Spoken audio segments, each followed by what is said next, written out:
the Empower Hour on 106.2 FM, and alternatively, you can get involved in our amazing guest this week.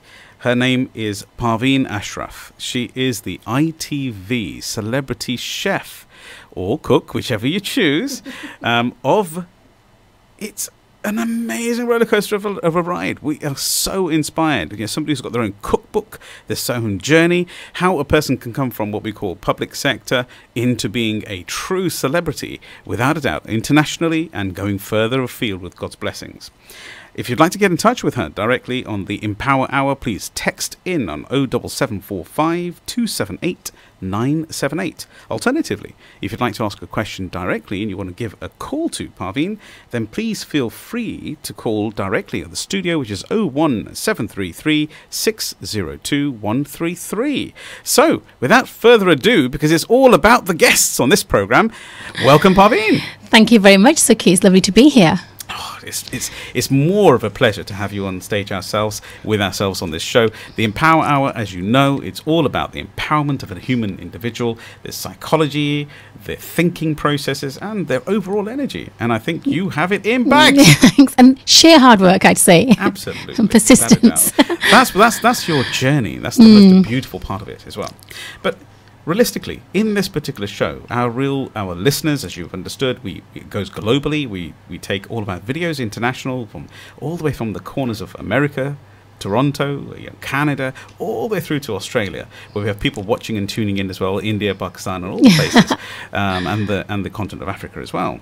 So, in context of that, it's truly humbling to have our homegrown ITV celebrity. I'm Parveen from Peterborough, aren't I, really? Yeah, so I am. Is that for now, though? Because really, no, well, I've been here 20 years, so I do feel like I am her. I'm Parveen from Peterborough, and that's how I describe myself. Actually, Sukhi, we were on holiday, and somebody said, "Oh, where do you live, Parveen?" I said, "Oh, just a little place outside Cambridge," and I just wanted to big up a little bit. She said, "Well, your suitcase says Peterborough." So now I just say it's Peterborough. It is what it is. Oh, what a beautiful conversation. You see, Peterborough is the centre of the universe, and don't you ever forget that, everybody who's listening. So, our Inspired Tribe, the team who follows us around, the Empower team, and everybody who wants to get involved, please don't forget to communicate tonight, 07745 278 978. Alternatively, do connect us. I think we're live on Facebook Live just now on the salamradio.co.uk Facebook site, but also we actually stream via YouTube, so you can tune in via YouTube, and more of a solid connection on YouTube Live again, Salam Radio Peterborough. So I'm going to hold nothing back tonight. Oh, okay. We have such a beautiful show. It really is that, it's a lovely conversation to have you on this. It's genuinely, truly a humble journey to have seen somebody who's a homegrown Peterborough star growing all the way. But just a question. You are from Bradford, from memory, yes? Yes, originally. Every now and again, so you'll hear a northern twang. So I was born and raised in Bradford in the north. I think that's where I get my forwardness from. Yes. Married and moved to London, so I had a sort of taste of London life, which is completely different to Peterborough, for about a decade. And then moved to Peterborough, so I've sort of lived in 3 different areas and taken on the best of what each area has to offer. And for Peterborough, what that offered me was a homegrown TV channel on my doorstep. Ideal World. Oh, okay. That's right. Ideal World in Fengate. That's right. Yeah. Just off the back. So, what did you start there? I started there 2008, and actually that's a tiny white lie. I did a little show for Channel 4 called Come Dine With Me. My goodness me. Yes. You did that as well? I did. So hang on a second. We've got an IT celebrity. We've got an Ideal Home Show celebrity. And we've got a Come Dine With Me as well. Yeah. Were you actually the person, how did that go? Were you one of the actual contestants or speakers in there? Or? Yes. On the show, I was Picky Parveen from Peterborough. And they said I was picky, but Sukhi, I was a little picky. I am in real life. I'm quite fussy when it comes to my food. But the show was my very first entrance into the world of TV. Yeah. And what I found is I quite liked it. And it sort of gave me it gave me a bug for thinking I can cook and I can talk and I can do TV. And that's why I decided that's the decision-making process. I can do that. But then I watched the show back, and of course it's heavily staged, and I didn't come out favourable. Well, let's just say you didn't come out favourable in your eyes. Oh no, in anybody's eyes. But guess, isn't that something beautiful to hear? Because at the end of the day, you remember people you love and you dislike. Yeah. Well, it was. If you watch the show, it's all about personalities and clashes, and so people in the show are there to create a little bit of conflict. Gotcha. And we had a curry hater. I'm like, really? Bring it on. Bring it on, yeah. So come down with me gave me that small platform, and then from then I went to do a regular TV slot on Ideal World Shopping Channel, selling my own range of spices. Your own spices? I have my own spice range, and they were called? At the time, the company was Amani Creations, so it was Amani Spice was my company. It's my daughter's middle name. Oh. But I rebranded about 3 years ago to Parveen the Spice Queen because it sort of rhymes with my name. And that title was given to me by the Peterborough Telegraph. Our own again? Again, right on my doorstep. PPP. Yeah? Was that Picky? Picky Parveen from Peterborough. Yeah, I am quite picky. So the title was given to me and it sort of stuck. Well done. Do you know, honestly, I'm not sure whether you can hear, but everybody who's listening right now, and you can see us on the screen as well, it really is a homegrown success story. But not in a, we're not trying to just sort of like create an aura around Parveen. She has a personality that's just magical. From a humble individual on the inside to somebody who is actually very gritty and getting out there and getting it done. So it's a true inspiration to have you on the show today. Thank you. I hope all of our brothers and sisters and listeners actually globally get the same feeling. Thank you. That's very humbling. Thank you so much. Welcome. So a question that comes to my heart, because we all have had, and I'm very, very aware of how important parents are to ourselves, because in the first half we talk about your journey thus far. We all have inspirers. Yes. We have people who've actually unlocked us within ourselves. As a child, I'm talking about. You know, your journey up until now, from the brilliant place of Bradford, which has an equal standing as well in strength. How and who was that first inspirer? And I know a little Dicky Bird's told me this truth, but I want my audience to know it as well. Sometimes hindsight's a wonderful thing, Sukhi. So even when the person was inspiring me, I wasn't aware that was being inspired until it sort of came to the end of our relationship. And that lady was my late mother. My mother was an amazing cook, and I was one of 7 children. And for us, our family life was the centerpiece. There's no centerpiece. The center of our world was mum sitting down. There were 7 of us, mum and dad, 9 of us. We had no dining table. We sat on the chadar on the floor, and we had that is basically a blanket. A blanket on the floor, and we had our food. Mum was a brilliant cook. So growing up with really good food was just part of what I thought everybody had in their lives, but not. So that was what bonded us as a family. And so when I got married and I moved to London and I had children, for me, I was trying to recreate what my mother did for us as children and recreate family meals. So even now, at family meals, and my husband's listening, and my children, if the phones come out, I do ban them, because I think, well, actually, I've spent all that time cooking and I want you to enjoy the food. So phones are banned because we live in such a fast world of Wi-Fi and fast life. And I think dinner time and meal time is the only time people really connect. So basically, I'm trying to recreate memories that I had from the 70s, which is not going to happen because, let's face it, we had Dallas. Yeah, you can't miss those shoulder pads, can we? We can't. And we had 3 ITV channels. We had 3 TV channels. The world has changed so much. So I want to bring it back to basics. Sound a bit like Tony Blake now. Bring it back to basics. Or is it no, Norman Major? Who was the chap that wanted to bring basics back? John Major. So bringing back to basics, to me, it's all about the food, the love of food, and eating as a family. Yeah, this is actually very, very important, and I hope this is an inspiring conversation for everybody here, because it's what it's about. We're here to empower our next generation. We actually have a very good mix of age group that listen to ourselves as well, so they're very interactive. We get lots of information coming on Facebook majority of the time as well. But Parveen, you know what you've just touched on there is the core of a family. That is so important. It is. In this modern day, I didn't realize that there were many people who have this epidemic of a challenge of taking digital access to the table, having Wi-Fi switched on or off, and there's plenty of thoughts out there that say that, no, of course we should have all these. We should be perfectly okay and be everyone sitting in the own rooms, etc., in space. But I'm a strong believer of what you've just shared there as well. Thank you. That it is the core. It's the only time the family probably been at school, been at work, been on TV. Yes, been on TV. Been on TV, yeah. But they sit together. Together. And that's the only togetherness. Yeah, I think the cookbook, which I've just gifted you, Sukhi, you must do a recipe. I'll check with your wife. Yeah, she's going to be talking to my wife and asking, did he make something, yes or no? And I write about, it's a very, very, the stories in the cookbook are all real, about going to Blackpool and having tea in plastic flasks and making bindi for the first time. So it's autobiographical as well as recipes. And in it, I do say that family meals are essential at my house. Even if there's the two of us, I've got a family of 5 and my son lives away and my daughter comes home. So it's sort of come and go. And my daughter feels like I've got a little bit obsessed with having family meal times. But now I think as she lives away in London, when she comes home, I think she quite likes those family meal times. And appreciates it. Yes. Yes. So we've all had those moments, haven't we, of disagreement with a parent. Yeah. But the reality is, I'm not trying to say that the parents are always right. But they are, aren't they? Well, we are. Of course we are. So keep our parents, so we're always right.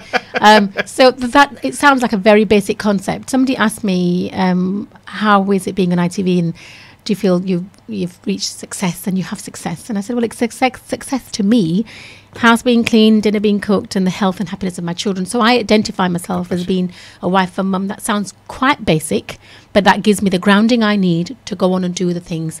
Like be on TV. Like be on TV. I like that. If you didn't see that, you should have watched that one. When you rewind and watch it again, you'll see the old hand come out and it was perfect. Yeah. But I'm gonna touch on something which is really interesting there, and thank you very much for bringing this in concept.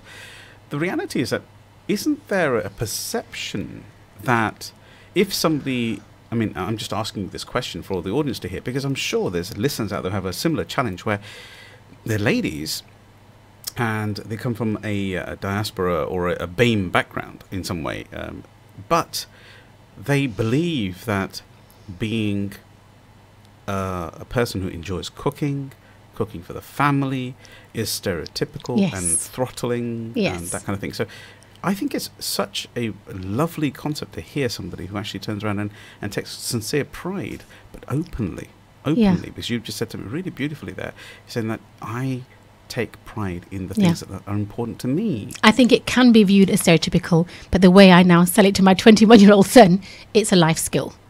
It's a life skill. And again, let me reiterate, the basis, the nucleus family is changing. Families are so diverse these days. But the core of it, if you have family values and family meals, it's just about connecting people over something as non-threatening as food. So when people meet me, they say, oh, there's Parveen, oh, she cooks. It's like it's such an easy subject. It's not politics, it's not religion, it's just food. And people love food. I don't know if people love food. And in most cases, people say food's overrated. But in your case, what I've seen, your food is not at all overrated. It's underrated, I'm telling you. But the story behind the first recipe also has a very important meaning. So the first recipe ever written by me was written for my 18-year-old son who went to university. Oh, God bless you. And he couldn't cook. At that time, so that he could actually cook himself? Yeah, well, he didn't know, didn't want the life skill that mum wanted to teach him. Suddenly he's there at Manchester University. He lived off the Curry Mile. A mile of curry houses, those that don't know what Curry Mile is in Manchester. Yep. But he missed the taste of home. Oh, God bless. So I wrote my first recipe, and if you ever see my recipes, Sukhi, they are step by step, because it was written for an 18-year-old boy. So even dim-witted to you can do it, yeah. Oh, good, this is I've inspiring. I've got a 7-year-old boy I've got an email from a 7-year-old boy from his mother who makes my halwa. Seriously? Seriously. So start again. Hang on a second. You've just got an email. You got an email from a mother. From a mother. Of a 7-year-old boy. Yes. Who wants to learn to cook and made my gajar ka halwa. And she sent me a picture of little Adam doing this. What? With his halwa. Can you not see that again? Yeah. And then he wrote a recipe for me for keema naan. I'll have to share it with you, Sukhi. I'll have to share the recipes. It's delightful. He's 7. Please do. He's 7. Do you know, honestly, I'm not sure if the team who's listening can actually truly understand what we're trying to achieve on this show. It's only an hour once every Tuesday evening, but it's about empowering the next generation. And you've done it without even realizing it, knowing that you're going to do it with your own children. But we're going to talk a little bit more about your show a bit later in the second half of this particular show. But in this particular case, we'll talk about how it was on the stage and all that sort of stuff. But this is about Parveen. It is. And culture. And culture. The world. We love a roti, let's face it. We do. My children, they've got the Just Eat app on their phone. They can go to get takeaway, but when they really want good home food, my daughter's home at the moment, poorly.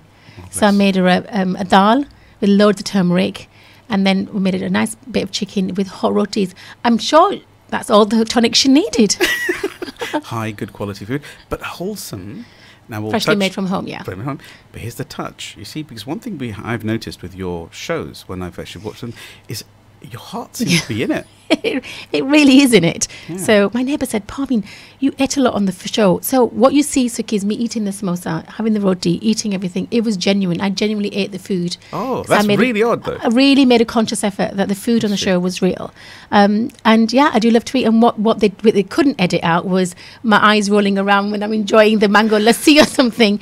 And so when you see me enjoy the food, the reason people probably engage with me, because it's real. It's absolutely real. You were truly in bliss. That's what it was. I was. And the camera doesn't lie. That's the other thing that I was told is, so if you're really enjoying it, the camera picks it up. So, yeah, it's me eating a samosa. Yeah. So, as we said, physiology, we have tonality and we have language. Physiology is 55% of communication. So here's my conversation. Your smile, the roll of eyes. It's absolute real. It's true. So it makes a big difference in the show. I've got a funny story to tell you. It's a key. Please. So during the show, it's because we had to convey to the audience how wonderful the food is. So you can see it, but you can't smell it.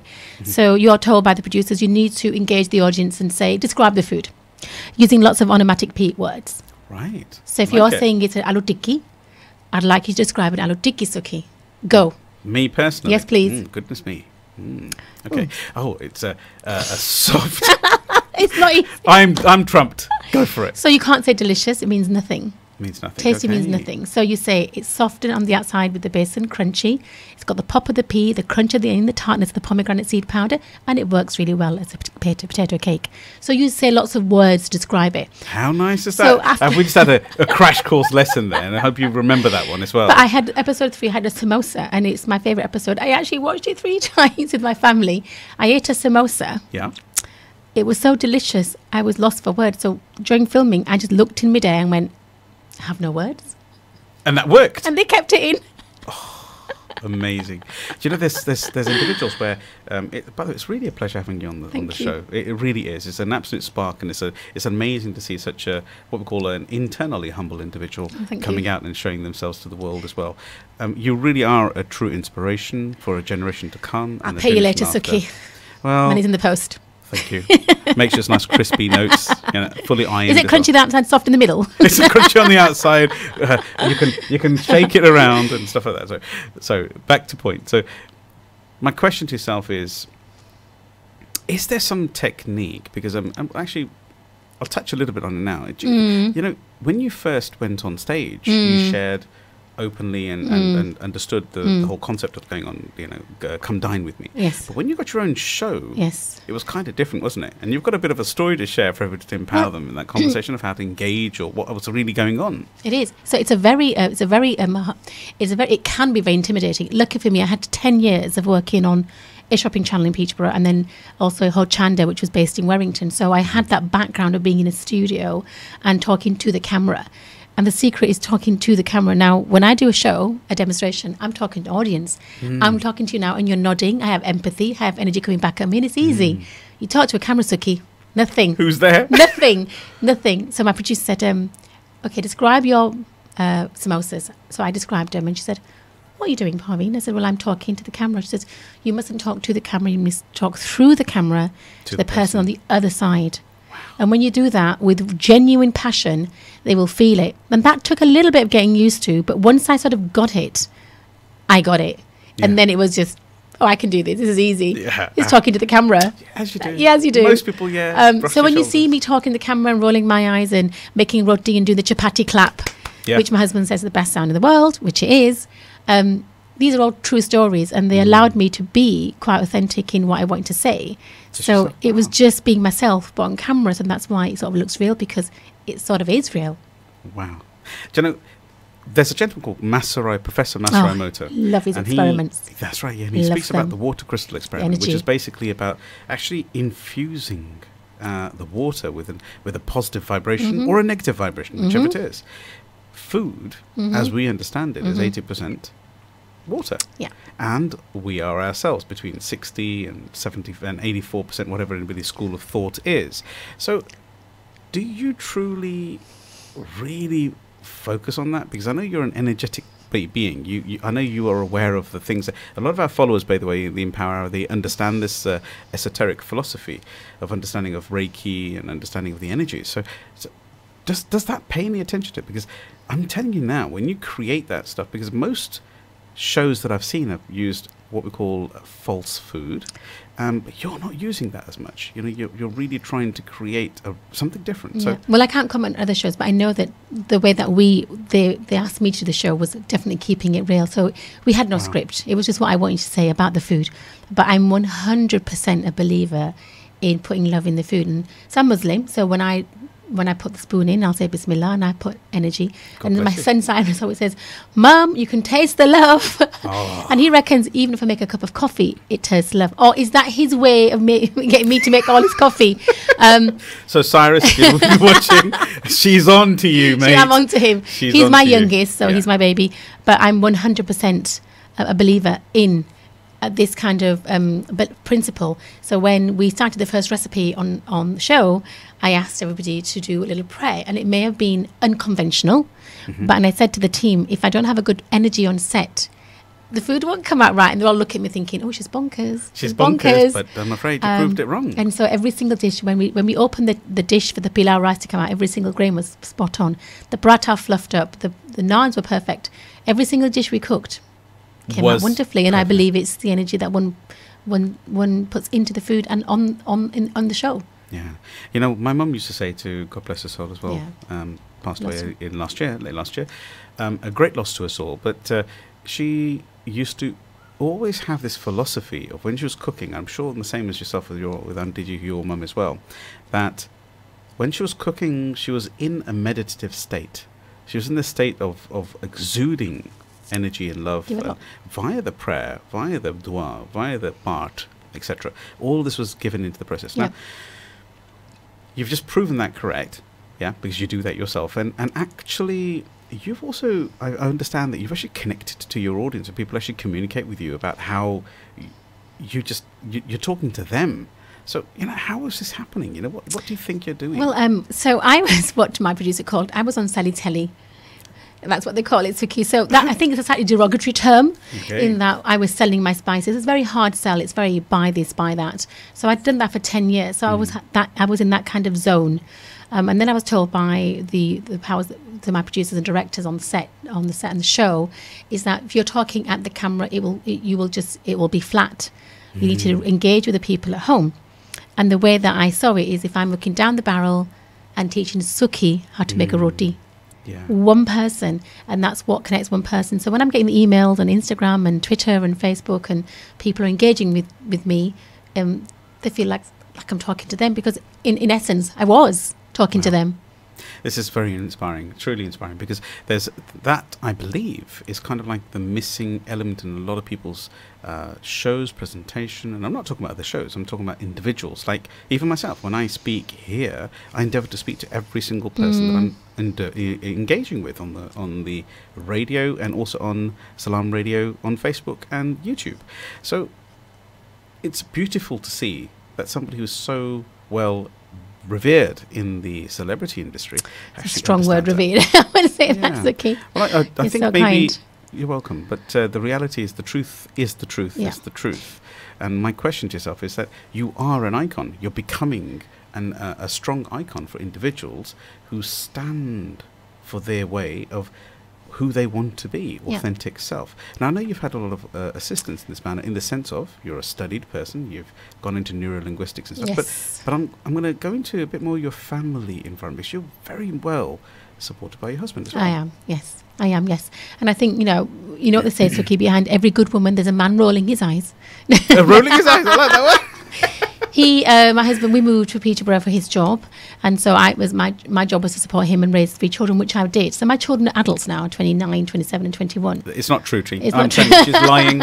If you look at the picture, she's lying. I'm telling you, there's no chance. 20 years ago, I was running Glaston Park Preschool, and I was partly involved with getting the money funding for the spending. So I'm actually well done. Very involved with Peterborough and the community 20 years ago. So my youngest was born here. So they are my biggest fans and my biggest critics.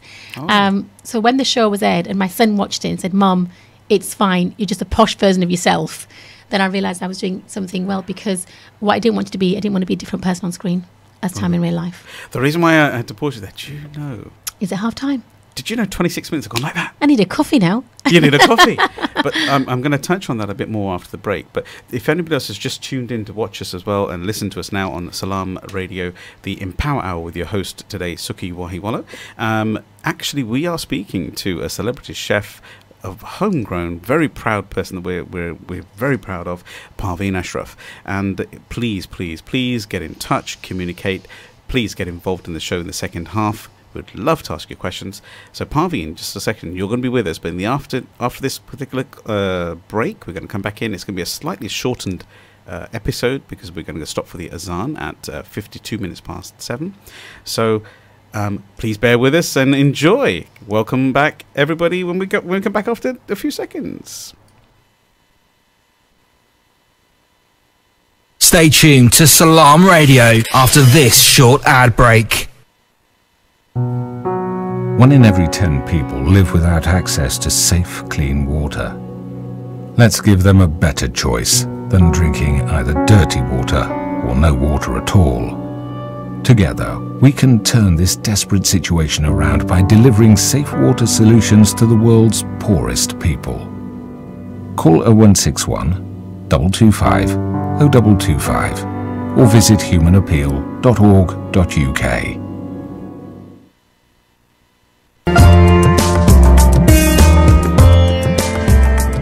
Where can you get high quality and low prices? Amar Food Store and Halal Meat in Lincoln Road, Triangle is the place to go. Pay us a visit and take advantage of our special offers and great range of products on groceries, vegetables, fruits and halal meat. Also send money to Pakistan absolutely free. We have all top brands at special offers, offer free customer parking and provide a free local delivery service. Amar Food Store and Halal Meat, 613B Lincoln Road, Peterborough. Call us on 01733 687 374. High in quality, low in prices. Peterborough just got a whole lot tastier. Five Lads Flame Grilled Peri Peri Chicken is now open. Bring your family and friends to Peterborough's first HMC meat-selling restaurant. We are experts in grilled chicken, lamb chops and gourmet lamb and beef burgers. Our healthy options include fresh salads and fresh grilled vegetables. Fresh, clean and healthy grilled food with 4 different flavours. Lemon and herb, medium, hot and extra hot. 5-star hygiene rating. Eat in, order and collect or order for delivery on Deliveroo.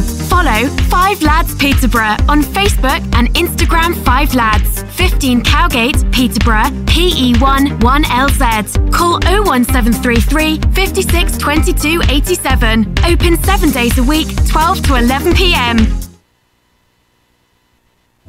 Almarad Tiles. With over 70 stores nationwide, we are now open in Peterborough. Up to 50% discount offers now on. Largest selection of tiles. Full bathroom suites from only £189. Paint, LED lighting, laminate flooring from only £7.99. Over 1,000 designs of wallpaper in stock. We have everything you need. Come and visit us at 193 Fengate, Peterborough, PE1 5BH. Or call us on 01733 34 58 47. Almarad Tiles, now open.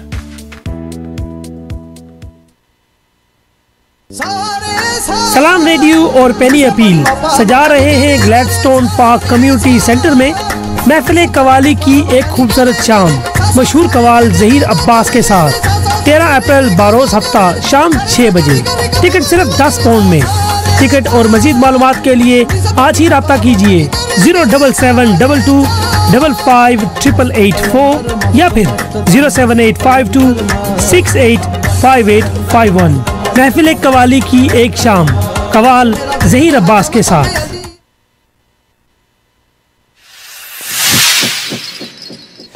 बिस्मिल्लाहिर्रहमानिर्रहीम क़ाल अन्नबी सल्लल्लाहु अलैहि वसल्लम मन समता नजा He who remains silent is successful. Broadcasting 24 hours a day, 365 days a year. This is Salam Radio.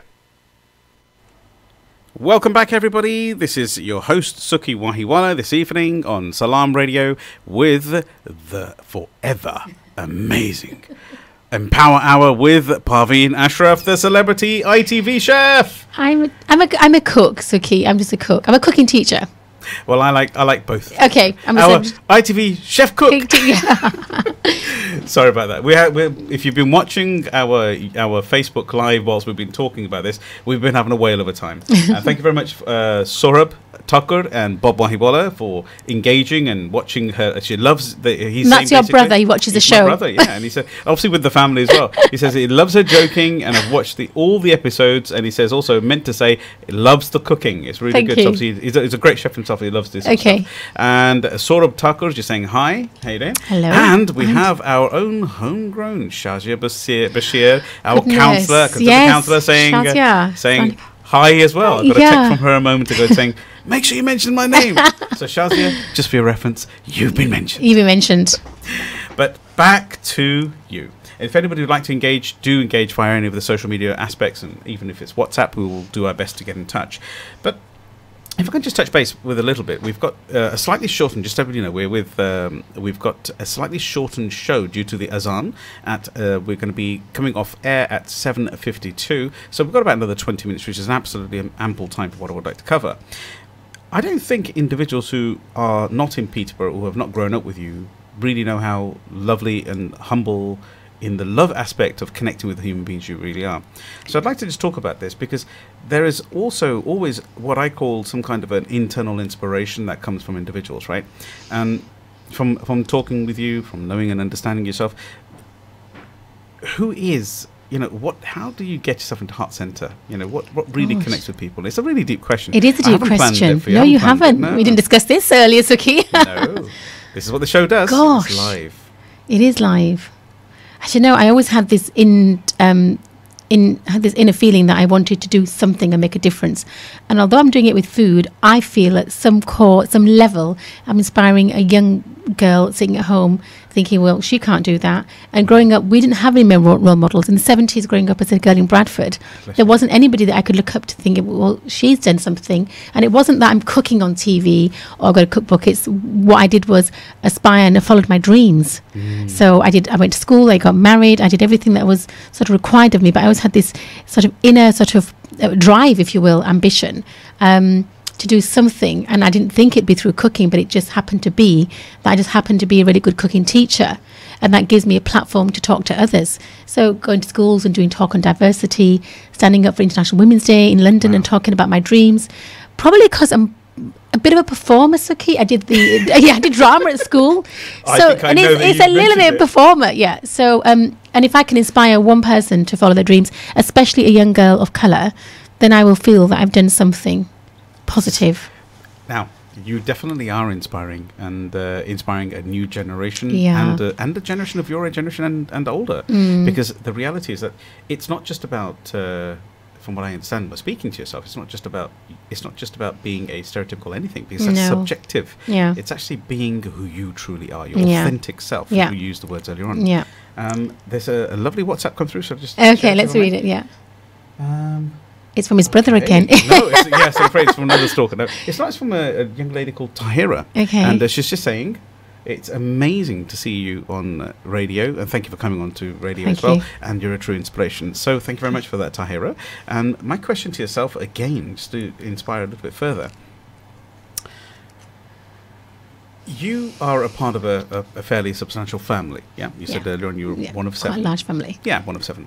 So when you actually started the connection with your own journey and family, etc., is this something that you started automatically doing with reference to cooking and engaging individuals, or did you feel, and I'm going to ask this question as a bit of a weird question, but it's a real question that has actually been forwarded to somebody, to myself beforehand, did you feel at any stage that you had a disconnect with wanting to do things like cooking and caring because of an enforced stereotypical version? No, actually, when I was growing up in a family of 7, and I didn't want to cook for people. I didn't want to be a stereotypical Asian woman.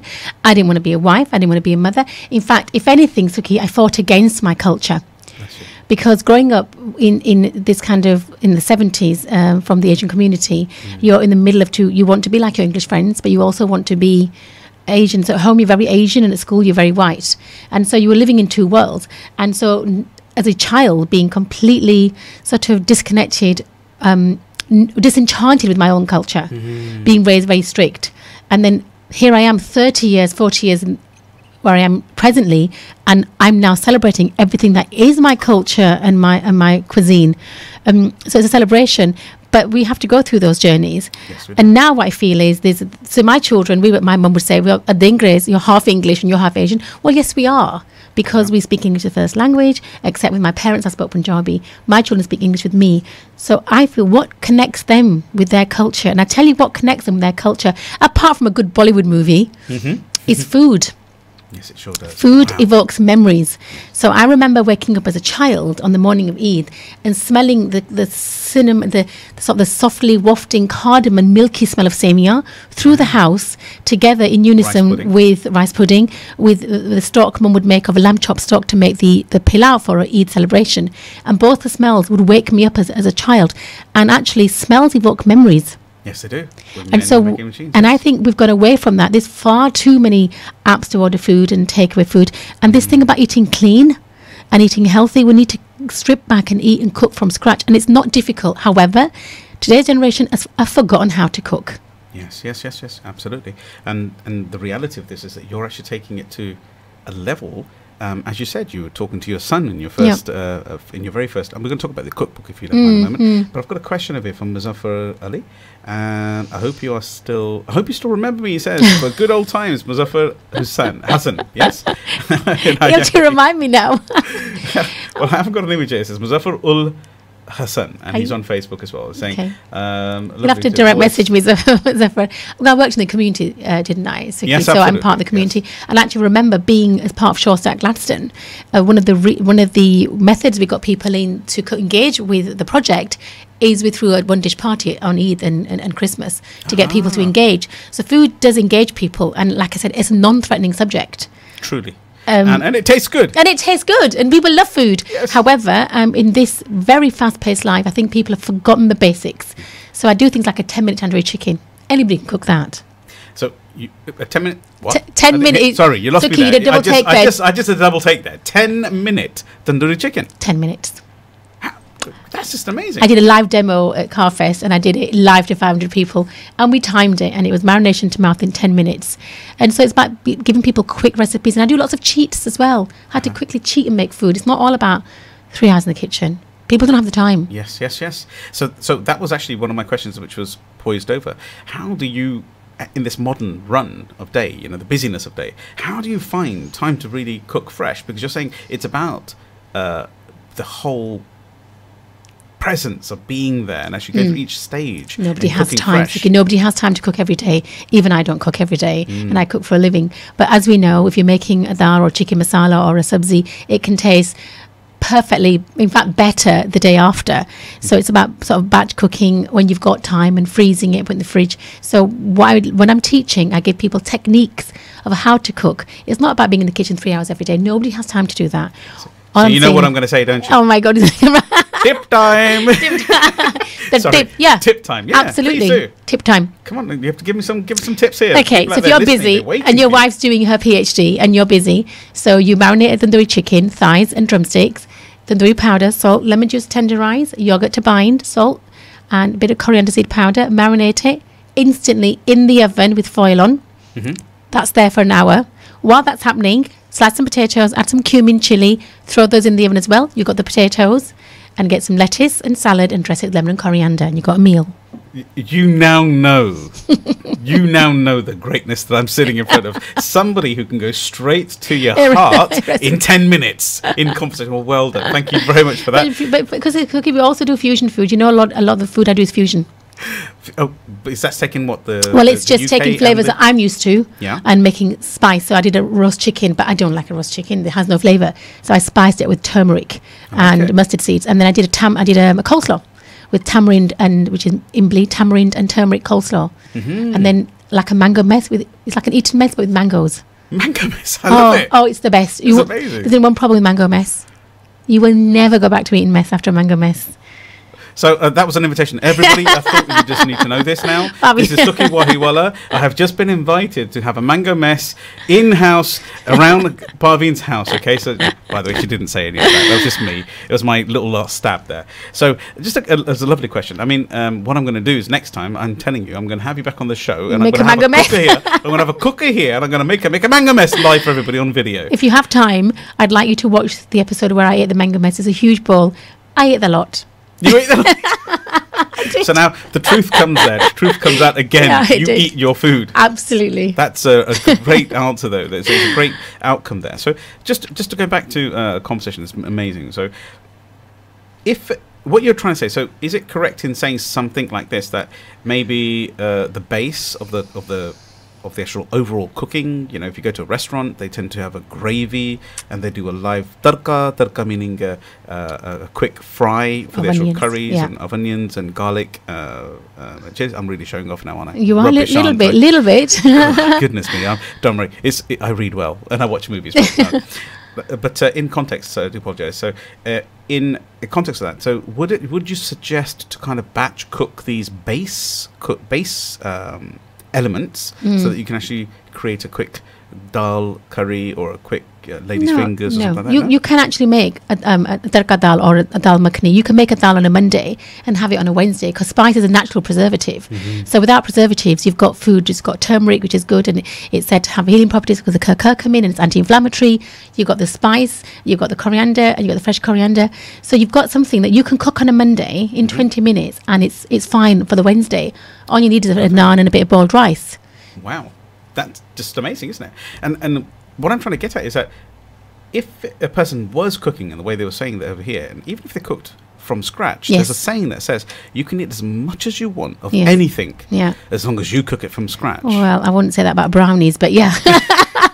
I think it's all in, it's balance, isn't it? Yes. So when I teach a cooking lesson, so when I do private lessons, and my client has a rice as a side dish, and I tell them, no, we have rice as a main dish. A pilau, chicken pilau, aloo matar pilau is a main dish, and you have curry on the side.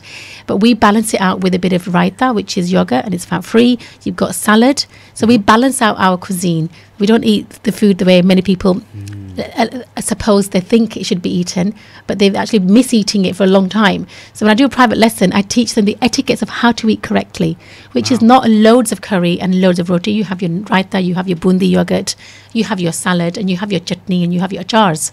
And then so it's about balance. So our food is actually balanced quite well, made correctly.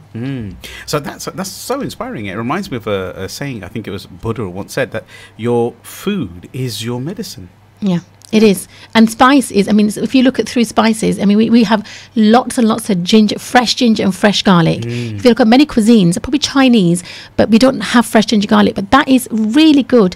And you've got blood thinning in there, and you've got antibacterial properties in there, and turmeric's massively trending. I have to say, though, so I'm not a fan of turmeric chai. Turmeric lattes, put a turmeric in a dal where it belongs. I agree with you, and I'm telling you, if you can't see, I'm going to shake a hand on that context there. Just absolutely spot on. So just as a beautiful conversation. So, you know, this show it just seems as though it starts and finishes. That's what the Empower Hour is about. And then when we have vibrant, guests like yourself who really, really kind of connect with everything. You really want that mango mess, don't you, Sukhi? Is it working? It's working. Team, are we getting there? Yes. Okay, so we have one more.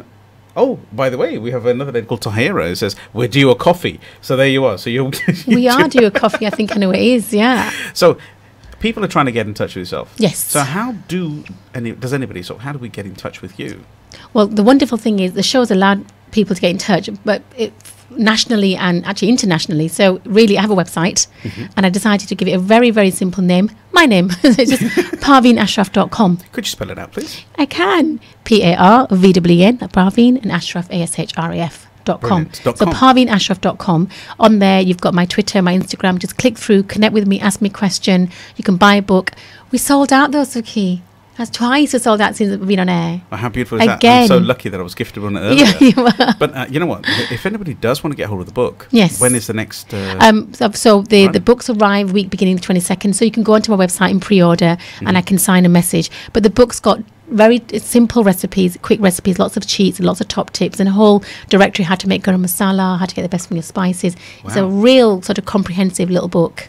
Oh, that's beautiful. And as you said, the very first recipe in the book was designed for your own son. My son, Cyrus. Step by step. Yeah. So in Environment University. So the book has got, it's a very personal book because the cover was taken by a very good friend of mine, Jack. The logo designed by my brother-in-law. Oh, yeah, the photography was done by a friend, and because I was this very sort of penniless pauper of a author, I looked on my own doorstep. So everybody that I needed for the cookbook was literally on my doorstep in Peterborough. They were local. Yes. So in essence, the actual book is a culmination. It is. Of it's a celebration of local Peterborough business as well. It is. But one thing that is what one will see when you read the book, Sukhi, it's full of little stories about my parents and my family, my children. And there's things that you probably won't know is, i.e. I made a lovely dessert and I styled it on my mother's shawl, which I think is probably not the done thing for a cookbook, but it was my homage to my mother. That's just so beautiful because it is a touching point, and I'm sure the listeners who are out there who have lost their parents or have an immense love for their parents, either of them, they would really resonate with that particular point. And I can remember when you shared me the book earlier on, when you gave it to me, you turned it up to that page because it means a lot to you as a person. It does. Yeah. But the book is, but don't get me wrong, my mother was my biggest critic. It was like, you want to wear that? Put on weight, don't wear black. It was, she wanted me to better myself. And she wanted me to excel. But it was her words before she passed that actually gave me the confidence, Sukhi, because at 50, I thought, if I haven't made it, I'm never going to make it. Wow. And I gave myself an ultimatum of, this dream's not going to happen. And then, or I'm going to make it happen, or it's not going to happen. I decided to give up and get a job in cooking. So I'd been catering and writing recipes. And after 2 years of emailing a publisher every week for 2 years, there's only so many knockbacks one can take. Yeah. So I decided to give up my dream. Wow. But then Mum got poorly, so I went to see her and she asked me what's happening with the book, and I said, nothing, I'm going to give up and just get a job in hospitality. And she said, no, don't give up. And she made me promise. And 3 times I said, I'm not promising because it's a difficult industry. And she said, but you are strong and you've got this and you have my blessings. God bless. Nice. And that was, then she passed the day after that. But so she never saw the book. Yeah, but with respect, when a person gives you that much strength in life, I can guarantee you one thing: they have seen the book. The energy is around you without a doubt. That's what you carry, and that's what you pass into there. So the energy that you put into your food is not just yours; it's your mum's and your dad's and everybody else around you that means something to you. So bless you for that, for being such a warm-hearted individual. But I would like to know, what do you do differently? Because for Salam Radio and for ourselves here, the viewers and the listeners who have gone a bit mental with all the posts, which is lovely, we're really proud of you from Peterborough as well. And just as a human being as well, because I know you give a lot back to society and assist as well with your journeys around the world. The TV program itself, it is basically it took a series 1, you're looking at possibly series 2, and it was called Parveen's. It was called Parveen's Indian Kitchen, and that's because Indian food is how how the wider world recognizes desi food, whether it's Gujarati, Pakistani, Kashmiri, it's Indian. Correct. And so that was the title given to the show. So I thought, well, that it is basically, that's what it is. Yeah.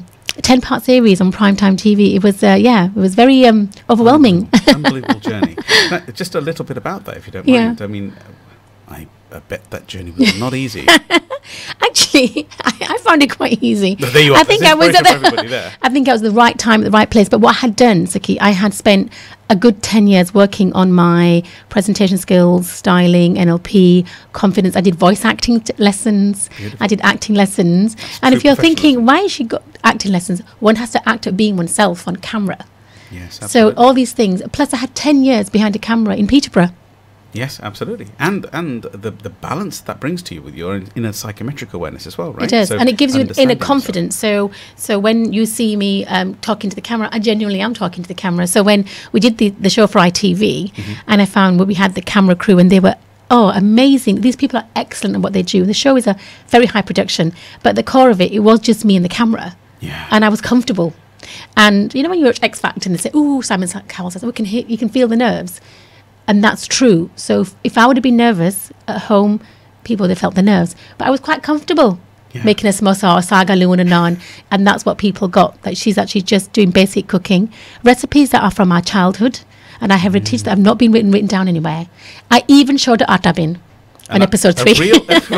So everybody else, be proud of your attas. I'm telling you, atta bins, they're all there. So that's a beautiful home truth there. The reality of what I'm trying to say is that with an atta bin, if anybody doesn't know, I mean, basically it's literally a bin which has got flour in it that's kept in the big way. No, but Sukhi, because my producer was this lovely middle-class English person, and he said, how much flour do you have? I said, well, 25 grams. He said, you don't have 2 grams of flour. I said, no, we have it in multiple grams, 25, 30, because it's a staple. It's a staple. He said, where do you put your flour? I said, you have a chapati bin to put your flour in. He went, let's film it.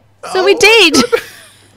So everybody out there, be proud about your 25 kilo or 50 kilo atta bin, the ones that sit inside in our houses. In our pantries. We've all got them in the pantries. Yeah, we have. Covers. Yeah, it's so amazing. Do you know what? Honestly, it's been an absolute thrill to have you on the show. It's never enough time because once we start talking, but I just wanted to be about you, and that's what our aim is on the Empower Hour, to truly show you as an individual, because you're definitely going to be plastered everywhere you are, being already with being the celebrity, but it's wonderful to have you here.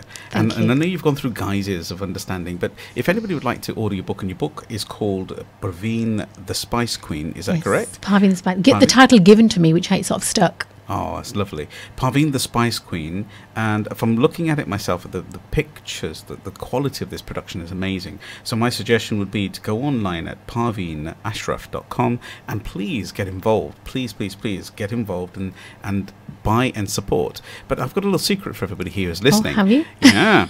So if you order it directly, if I'm correct, from Parveen's website, and it's in hard book, not available anywhere else in hard book except for directly for myself, she will actually sign it off to you. Is that correct? It is. And so how does one do that? Yeah, you just go on my website and just go into the shop and click and buy a book, and it'll pre-order. So I'm posting them out in about 2 weeks, and I personally do sign them. I really genuinely do, yes. Otherwise I wouldn't say it. That's just so amazing. We're out of time, can you believe? No, You're listening to Salam Radio. Good night, everybody. And it's now time for Maghrib Azan.